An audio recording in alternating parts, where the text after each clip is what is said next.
परमेश्वर पिता का धन्यवाद देते हैं। और जो बातें मैं अपने जीवन के लिए सोचता हूँ मेरे प्रियो, अब देखिए यहाँ पे एक बात लिखी हुई है जैसा पढ़ा गया कुरिन्थियों की पुस्तक के लिए। सबसे पहले तो मैं ये बात बोलना चाहूंगा कि सारा आदर जलाल वो सब परमेश्वर का है।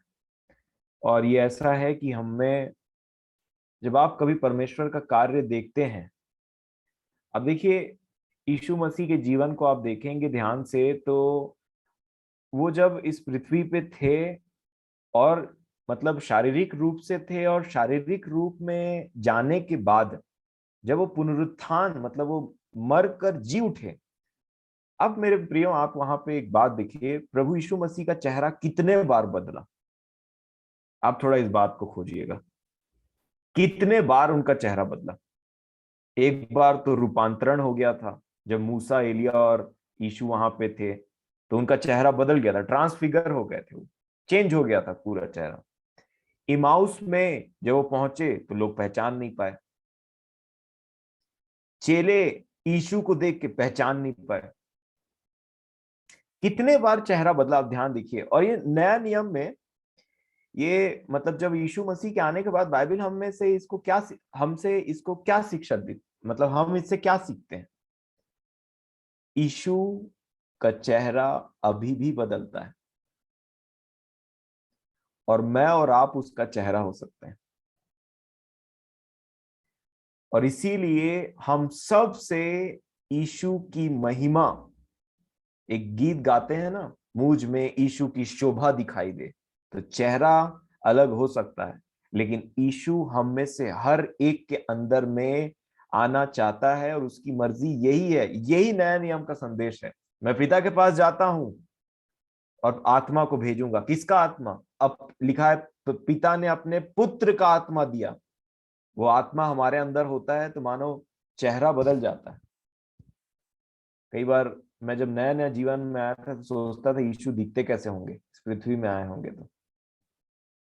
परंतु इतने सालों बाद पता चला कि प्रभु ने ये अवसर दिया मुझे और आपको कि मैं और आप उसके जैसे, वो हमारे जैसा दिखना चाहता है।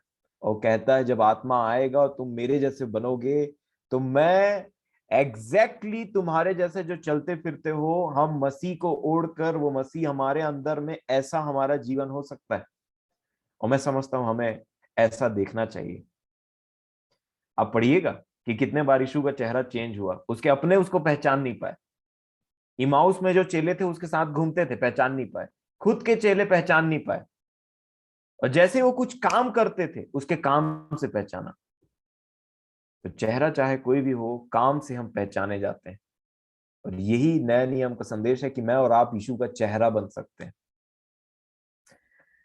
एक बात बोलना चाहूंगा आप सभी के एनकरेजमेंट के लिए, जैसा कि पढ़ा गया कुरिन्थियों में, कि उसने जगत के तुच्छों, मूर्खों और ऐसे लोगों को चुना है जिसको जगत वैसा ध्यान नहीं देता, जो जगत के ठुकराए हुए हैं, समझ लीजिए।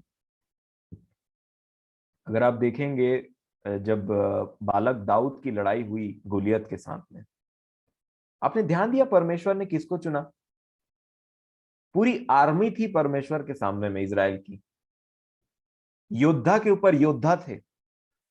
परंतु उसने किसको चुना? उसने दाऊद को चुना कि ये बालक जाएगा उसको मारेगा, उतने बड़े आदमी को। और बालक को टोटली पता था ये मेरे बस की बात नहीं है। परंतु उस बालक ने एक बात बोला जो उसमें से खड़े हुए, मैं समझता हूं हजारों हजारों लोगों के दिमाग में बात नहीं है।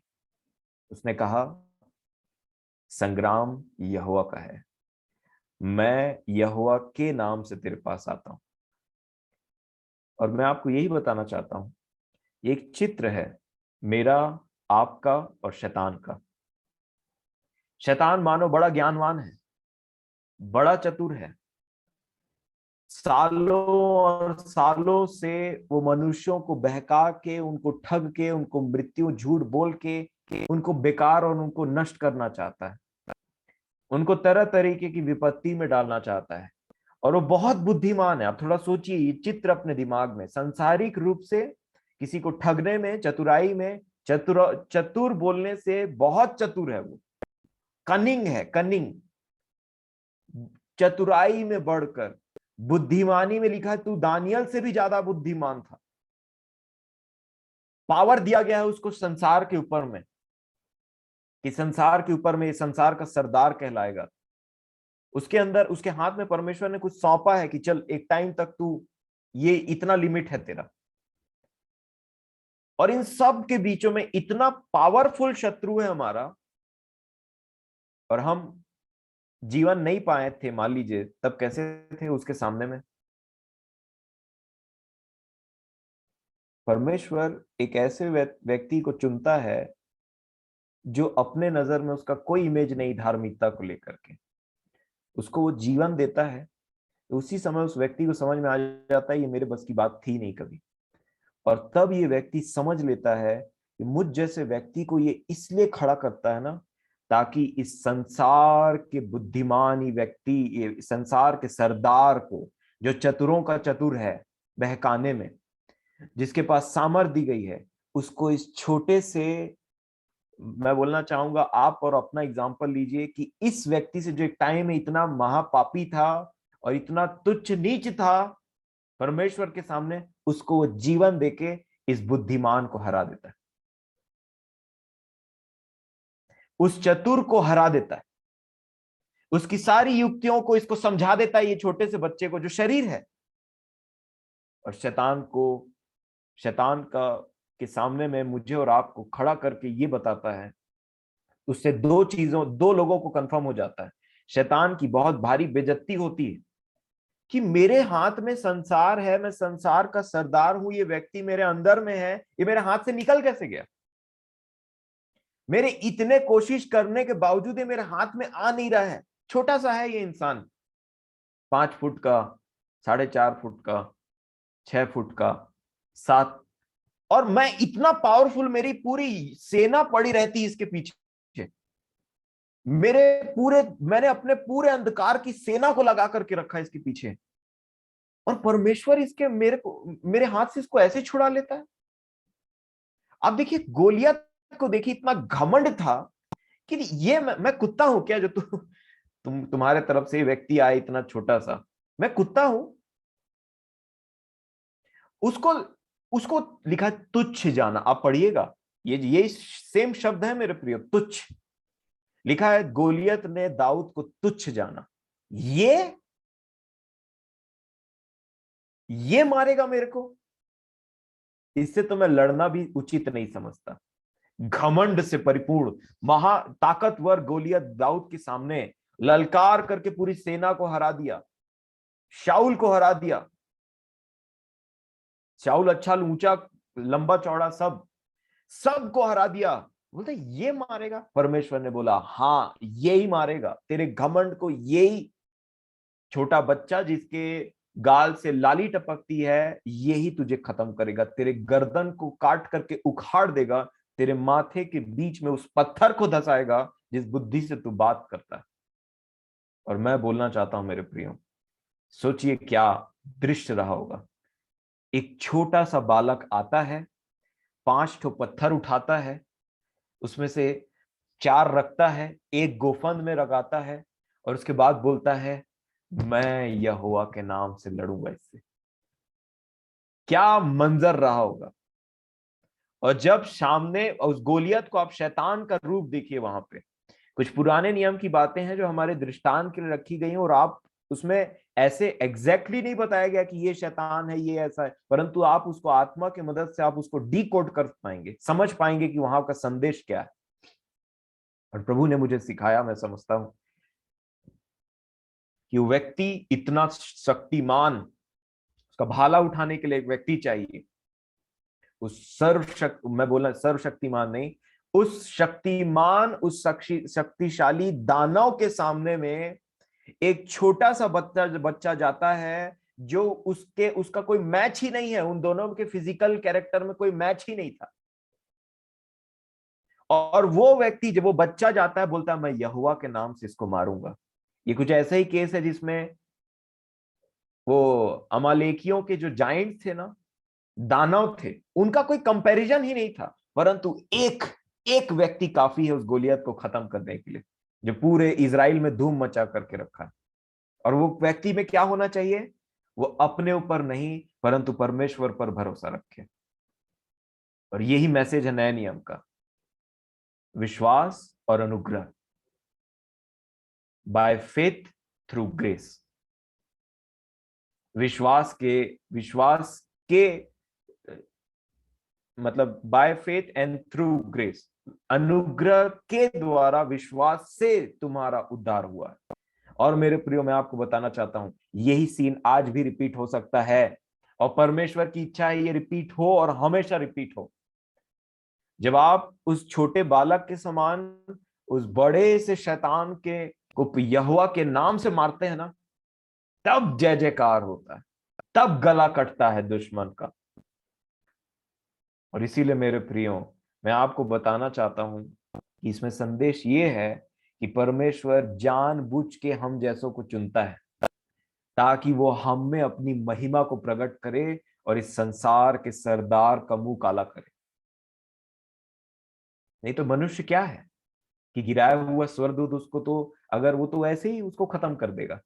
वो तो दुष्ट की सेना है उसके पास में, उसका पूरा अंधकार की सेना शक्ति है मेरे प्रिय। परंतु मैं आपको बताना चाहता हूं, अगर आप विश्वास करें, विश्वास एक ऐसी चीज है जिसको थोड़ा थोड़ा प्रैक्टिस करना पड़ता है। वो दिखता नहीं है, अनदेखी वस्तुओं का प्रमाण ये है विश्वास। आपको लगता है गोलियत को हरा पाएंगे सामने खड़ा रहेगा तो? अगर नहीं बोल दिए तो ट्रेनिंग तो स्टार्ट होने से पहले ही खत्म हो गया। पूछिए प्रभु से, प्रभु मैं कैसे हराऊं, मेरा विश्वास है। जब आप अपनी ओर से नजर हटाएंगे और परमेश्वर की तरफ देखेंगे ना, तो वो क्या कहता है पता है? यीशु ने क्या कहा पता है जाने से पहले? यूहन्ना 14 में मेरे प्रियो, उसने कहा तुम मुझसे भी बड़े काम करो। ये उसका वादा है, तुम मुझसे भी बड़े काम करोगे, क्योंकि मैं अब जा रहा हूं पिता के पास। आत्मा तुम में आएगा और तुम में पुत्र के द्वारा, मतलब आत्मा तो पुत्र की है, उसमें पिता की महिमा होगी। और मैं आपको बताना चाहता हूं, विश्वास की भी प्रैक्टिस हमको करना पड़ेगा। आपसे जो नहीं हो सकता, आपको जो दूर दूर तक दिखाई नहीं दे रहा है, उसको परमेश्वर के नाम से वो प्रैक्टिस करना पड़ेगा। प्रभु मैं ये करना चाहता हूं, मैं ये करना चाहता हूं। नया नियम पूरा विश्वास पर डिपेंडेंट है मेरे प्रियो। और मैं आपको बताना चाहता हूं, ये परमेश्वर का, आपको पता है शैतान का चित्र उसने कैसे दिखाया है नए नियम में? शैतान मतलब उस शैतान को तुम्हारे पांव से शीघ्र कुचलवा देगा। अब देखिए कहां पे रखा पोजीशन, शांति का परमेश्वर शैतान को तुम्हारे पांव तले शीघ्र कुचलवा देगा। विश्वास करिए, विश्वास करिए। और विश्वास के द्वारा आप अपने ये जो पापमय जीवन जिसमें आप फंसे रहते हैं ना, उसकी कुश्ती लड़िए। प्रभु मुझसे संभव नहीं परंतु आपसे संभव है। और आप देखेंगे कि आपका आधा बर्डन वहीं खत्म हो जाएगा। प्रभु आपको बुद्धि देगा कि उस सिचुएशन में कैसे बुद्धिमानी से काम करें। और जब आप उस बालक के समान उस दुष्ट को हराएंगे तो फिर माहौल बन जाएगा, जय जयकार का माहौल बन जाएगा। और यही परमेश्वर की इच्छा है। तो प्रभु मेरी और आपकी सहायता करे इस विषय में, आपके हियाव को और बढ़ाए, आपके विश्वास को बढ़ाए, कि वो आप उस समुद्र को दो भाग में बंटते हुए देखें। एक गीत है मुझे बहुत पसंद आता है, देखता हूं मैं विश्वास की आंखों से लाल सागर को बढ़ते हुए, यरीहो की दीवारें ऊंची खड़ी होंगी, उनकी विशालता से डरता नहीं, एक चित होकर जब जय ललकारेंगे, दीवारें गिरेंगी हमारे कदमों में। इस प्रकार का गाना है। विश्वास एक अलग ही प्रकार का कॉन्सेप्ट है जो यीशु ने दिया है मेरे प्रिय। विश्वास करिए, खूब विश्वास करिए, और जितना विश्वास करेंगे वो आपसे कहेगा तेरे विश्वास के अनुसार ये हो जाए। प्रभु मेरी और आपकी सहायता करे इस विषयों में, इन बातों में। और हमेशा याद रखें, महिमा इसी में है परमेश्वर की कि हम जैसे छोटे कद काठी सोच विचार के लोगों के द्वारा उस बड़े दुष्ट को हराए। यही इसी में परमेश्वर की इच्छा है और ये होगा। आमीन। धन्यवाद।